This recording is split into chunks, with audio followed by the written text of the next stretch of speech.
This is the Lone Crater YouTube. We hope this video helps. In this video, I will show you how to make a frame with cardboard easily. First, gather your materials. You will need a piece of sturdy cardboard, perhaps 1/8 inch thick, a sharp craft knife, a ruler, and some strong adhesive. Also, have your chosen photo or artwork ready, as its size will dictate the dimensions of your new frame. This simple project is perfect for displaying cherished memories without much fuss. Now, let's get to cutting. Measure your photo's length and width, then add 2 inches to each dimension to determine the outer size of your frame. Cut 2 identical rectangles from your cardboard based on these measurements. These will form the front and back of your frame.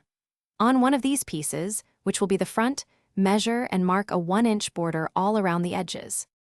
With your border marked, carefully use your craft knife to cut out the inner rectangle on the front piece. This creates the window for your photo. Next, cut a piece of clear plastic or acetate slightly larger than this opening and glue it securely behind the window for protection. Finally, cut another piece of cardboard, about 3 inches wide and 6 inches long, to create a simple easel stand. Almost done, apply glue to 3 edges of the back cardboard piece and carefully align and press the front piece onto it, leaving one short side unglued. This opening allows you to easily slide your photo in and out. Now, attach your easel stand to the back of the frame with strong glue. Once dry, personalize your new frame with paint, decorative paper, or any other creative embellishments you like. Thanks for watching.